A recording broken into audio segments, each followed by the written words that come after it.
Hello, my name is Mike Davis Marks, and I'm the managing editor of theveteran.uk and a co-founder and director of Veteran Force.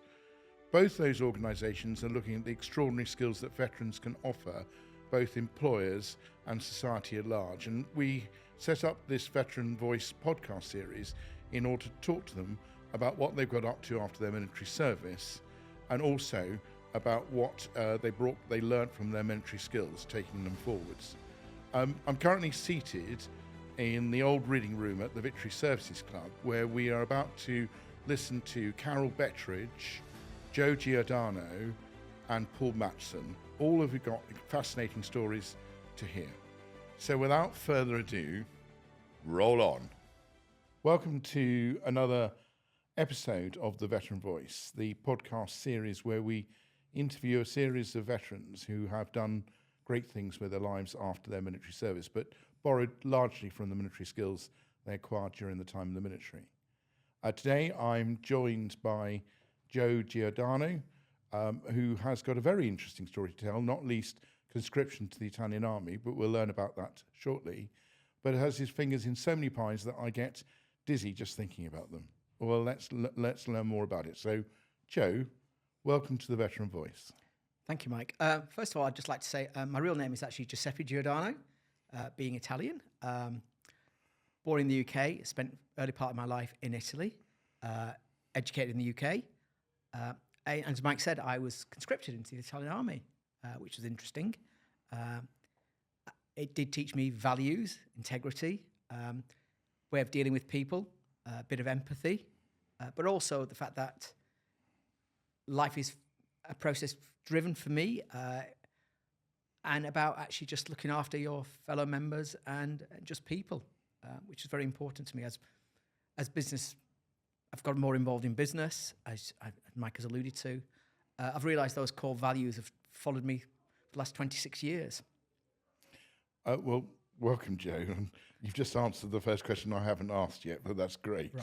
Right. You mentioned before we started recording that you've got Italian parents, but you were born in the UK, but then spent the early 4 years of your life living in Italy. And because of that and becoming registered, that was why you got conscripted into the Italian army. So tell us a bit about your growing up bit and what it's like having Italian parents living in Britain and occasionally in Italy. Growing up was amazing. I grew up in a place called Rochdale, which is in the north of Manchester.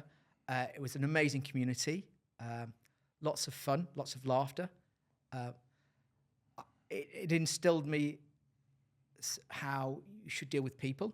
We had a varied community, lots of honesty, lots of parties, lots of kindness. And what it also instilled me was actually it's good to be nice. And that's followed me into business. Growing up was interesting. My first language obviously was Italian, so I had to learn to speak English, which was quite entertaining. However, through that, I ended up meeting a friend of 51 years now, which is amazing. Not many people can say that. And we're still friends, and we still laugh, and we still talk about that growing up. I'm very, very lucky. Okay. So growing up in Rochdale, but with a little bit of time spent in Italy, at the age of, I guess, 18, you found yourself getting the call up to conscription to the Italian army. It was 19, and I was at Bristol Polytechnic at the time, which is quite interesting. And it was a bit of a decision. But for me, it was the right decision. My grandfather served in the Italian army as such during the Second World War. He was a partisan. He fought against the Germans. Really randomly, we didn't find out what he'd actually done until he passed. And we found this drawer with these medals and this amazing certificate from the government at the time where he'd actually been knighted. And all I remember my grandfather as a farmer, sitting with him on his knee, shelling peas and just chatting. But behind this man was this amazing hero who just served his country and come home and not spoke about it. which was very, very humbling to read all these documents at the end. Did this become a hereditary knighthood? I mean, I know that you're knighted, aren't you? I've got an Order of Merit, a commander class, and my grandfather was given a cavaliere, which is a cavalier class. It was amazing. Again, something we never knew. It was those men who came back from the Second World War who just didn't speak of anything and just carried on with their lives. He raised a family. It was just quite humbling. Did you, whilst you were in the Italian army, did you deploy anywhere? Were there any notable? No, nothing at all. Very much having fun. Okay. I get the sense that that's a thread that goes throughout your life, Joe, if I may be honest. So what happened after your demob as such? So I ended up becoming a surveyor. So my degree was surveying. Came to London. Embarked on what everyone else does. Tried to get a career. Became qualified. Various organisations. And then in 2005, I had that moment of light, I think that's the phrase, where I realised actually I was not very good at being a corporate animal. I also didn't like how industry was becoming. I didn't like how people were being treated in organisations. I just didn't sit well with me. So at the time I thought, time to leave. And I became this entrepreneur. So I remember resigning in January. My organisation I was with at the time made me work out my notice for 6 months. So I spent 6 months on a company credit card having fun. And then I set up my first business on the 4th of July, which is quite ironic, actually, Independence Day. And for me, it was actually how to treat people. But also I've got this trait which follows me where I try and help as many people as I can. And working for someone else, you are restricted because you're there to make money for others. I can casually say that first year of business was the best year of my life. It brought me back to being a human being. So what sort of businesses did you operate in those early entrepreneurial days? So I set up my first surveying business, which used to do project management and QSing, it's quantity surveying, and due diligence. So my background was, obviously, it was surveying, but I ended up getting more involved in finance. So I was the lead author of the Royal Institute of Chartered Surveyors Guidance Note on Project Monitoring, which is due diligence. So I wrote that, which opened a lot of doors. It was about believing in yourself as well. I've always said that people buy people, they don't buy businesses. And for me, that just reinforced that. And also I was doing business in a way which I enjoyed, dealing with people the way I wanted to deal with people, and just respected people. And it wasn't about making money. I always say, being an entrepreneur is not about money, it's about freedom. And I always say that. Okay. So just staying on the construction side of things, which has been a thread through your post-service life, a little birdie tells me that you had a hand in building the stadium that is now AFC Wimbledon. Tell us about how that happened. So in 2019, I was approached by a friend of mine who was involved at the time, and he asked to step into a couple of meetings, and unfortunately he had to step away. And next thing I know, I'm holding the purse strings and the delivery skills of a new 9,000-seater stadium. So it's entertaining. Like all clubs, they struggled with money, so had to fundraise. We hit COVID. It was entertaining at the time, so we were building a football ground through COVID, with all the issues of COVID, all the distancing, etc. However, the positive thing about COVID was the fact that I was able to watch football behind closed doors. So on a Saturday, I'd go to Wimbledon Football Club and have a stadium and watch football. So in reality, I had one of the best COVIDs ever because I got to watch sport, I got to go to a football ground, I got to build a football ground, and I just continue with my career as normal. So you built a football stadium so you could watch football during COVID, basically? That's simple. Okay. And you haven't, the Chartered Surveyor still exists in you because you're a board member of RICS now, aren't you? I sit on the advisory board, the ISERV, Interactive Surveying Board of RICS, so I'm still there. So I sit on the board. And basically what that entails is all the various best practice procedures come through our board for sign-off. I mean, going through your lack of CV, but certainly all the achievements that there is a thread of helping other people that runs all the way through it, and you you've got a lot of it. The one that I think I first met you, and actually I think our audience will be most interested in, is the one you helped co-found called SAVSIM. So tell us about where that came from and what brought that idea to your head, and where is it now? So SAVSIM is short for Save Your Simul, which stands for Saving Together. Basically, I was involved in something involving anti-poaching wildlife crime in 2018-19, which things happened and it wasn't for me. I moved on. However, I saw, it was the start of COVID, and I saw how people getting dogs, animals, etc., and I saw how that can help mental health.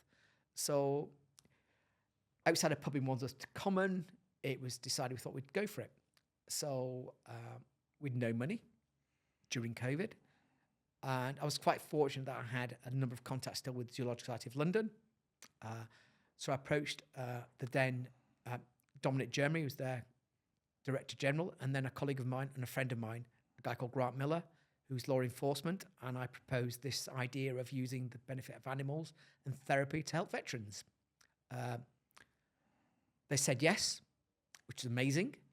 And then we went about getting people to apply, veterans to apply. So what we want to do is make it as simple as possible for the veterans. I didn't want to have them fill in lots and lots of forms, because that's not the idea. But what I was also conscious of when I set up SAVSIM was the fact that I didn't want to be one of those organisations which actually paid salaries for members of staff. So we are a purely volunteer organisation.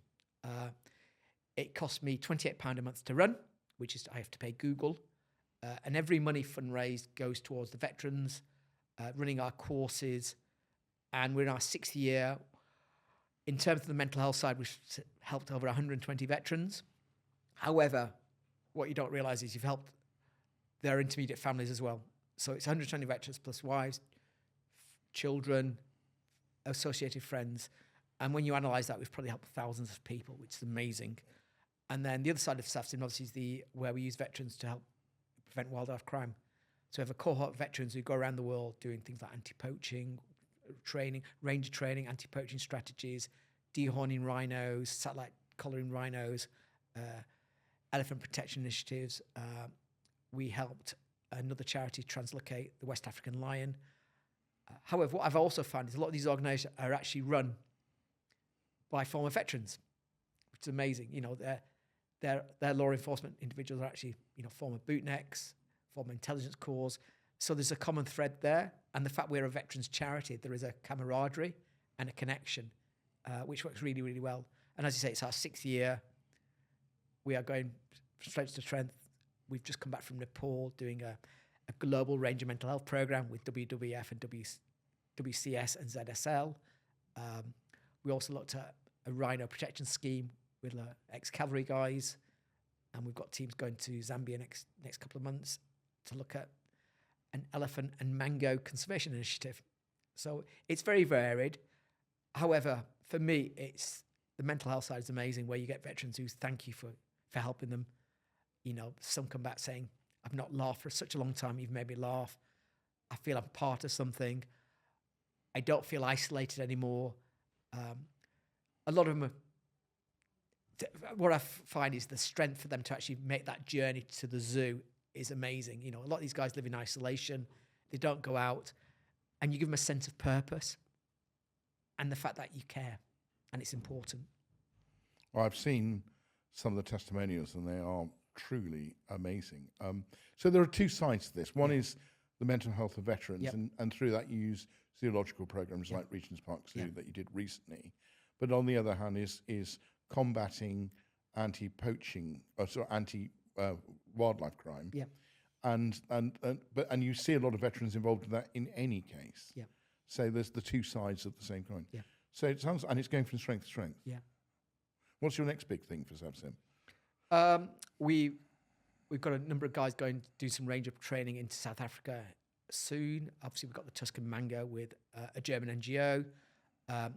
We're planning another series of mental health programs in November. Fundraising, got Golf Day, got Clay Pigeon Day, we've got Treks and Challenges. For us, it's just about delivering and giving, it's helping the veterans. It's simple as that. I must admit, there's no other reason for doing it. For us, it's about saying, look, we're here, we're a resource. We don't disappear. Part of the program is we create each course has its own WhatsApp group, which creates its own camaraderie, its own support network. So we still get guys who messaged 6 years ago who want support, want help, and you end up helping them to find a job, helping them write a CV, helping them introduce them to a lawyer or an accountant. So you end up just being a resource for these guys. And the fact we're approachable, we'll never say no. It is that simple. And is there a call to arms for SAVSIM in terms of attracting veterans or attracting sponsors? We are always looking for new sponsorship. We're always looking for new donors. I must admit, I'm very, very fortunate as far as being in business. I get a lot of people who support my businesses, who want to be involved. And also the attractiveness is the fact that, and I said it before, it costs us £28 a month to run. Albeit I never value my own time. I spend a day a week on it. But that's my pretty time. good for £28 a month, I must admit. Yeah. You've got your fingers in lots of pies, and I'm not sure we're going to have time enough to go through them all. But I notice you're an ambassador for Great Ormond Street. Yep. There's something called Santa Maria, which I'd like you to talk about. And I also saw something called Mumble Forum. Yes. So can you tell us about those three? So again, Great Ormond Street, fantastic. I became a charity ambassador a few years ago, and that's just about, picking up checks. I get the comedy check scenarios where these things are obviously not being the tallest person. It's quite fun to see, giving talks, raising profile. Santa Maria, again, it's just about using the power of music to help orphan children in South America. Again, it's using different tools.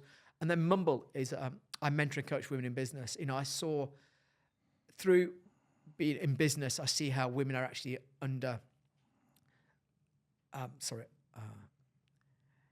how the system does not allow women to become entrepreneurs. So for me, it was about opening my network, opening my doors, raising capital, raising finance, looking at financial planning, but just being a resource for the Mumble ladies. Just say, look, it's about just helping you, creating that community.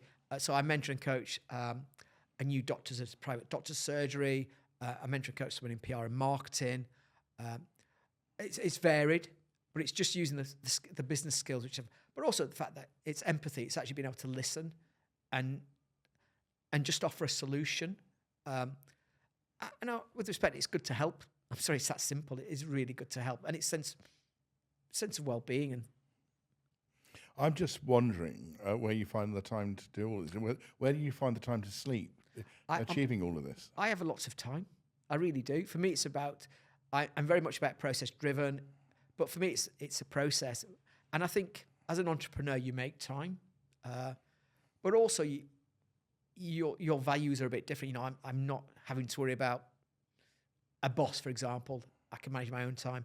I have freedom to meet them, and then you work there on Saturday afternoon, and that's life, But for me, it's just about helping. It really is that simple, and doing good. And I think the more of us could do that, it'd be a better world, to be honest with you. I couldn't agree with that more. I'd like to delve a bit more into the entrepreneurial side of things. You said that after a short stint in the corporate world, you decided it wasn't for you, and you decided to become an entrepreneur, and the next year was your happiest of your life. Yeah. I'd like to. What advice would you give someone? And I'm talking to veterans now that are thinking about setting up their own business, becoming entrepreneurs. What advice would you give them? I've always said the hardest decision is to make that choice. The easiest is to actually deliver, because once you've made that decision, you're just backing yourself. Be it a veteran or an individual in business, I think it's having that confidence to say, actually, I can do this. But as I said, people by people, but also surround yourself by a mentor or an individual who actually give you support. Don't be afraid to ask. I think veterans and anyone is afraid to ask because it's seen as a point of weakness. And I've always said, look, just ask questions. And that's probably my, you talked about my attitude. Probably I'm a bit more approachable than most people. Some people actually come to me and ask, and I'm happy to do that and happy to share that. And, looking back, I've probably helped 50 or 60 people set their own business the last 10, 15 years. And that's quite rewarding to see that you've helped someone change their lives and they've got value back. I've got one friend of mine and she does digital marketing, and SEO, and her thing was, Joe, I'm able to hang out my washing on a Tuesday afternoon. And that's her thing. But they think about it, right? You spend all week working, you do all these chores on a weekend. But she can actually split her chores up during the week. That's the freedom. She clearly wasn't a Samariner if we're doing washing. No. Anyway, okay, so that's really interesting. And I think from our perspective, veterans have so much to offer, but if only they realised it. And it's having the confidence to understand they've got these transferable skills that can be, and they're quite entrepreneurial in nature. Again, if only they realised it. So, for example, I'm involved with CBRE, who are a property company, about the reach out, the veterans reach out, and that's quite interesting. But also, they don't value their CV.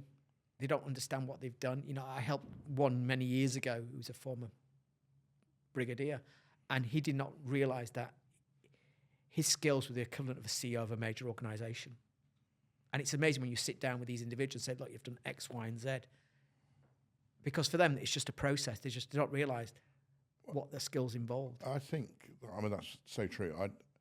From personal experience, the first CV I wrote was complete rubbish, completely undersold everything.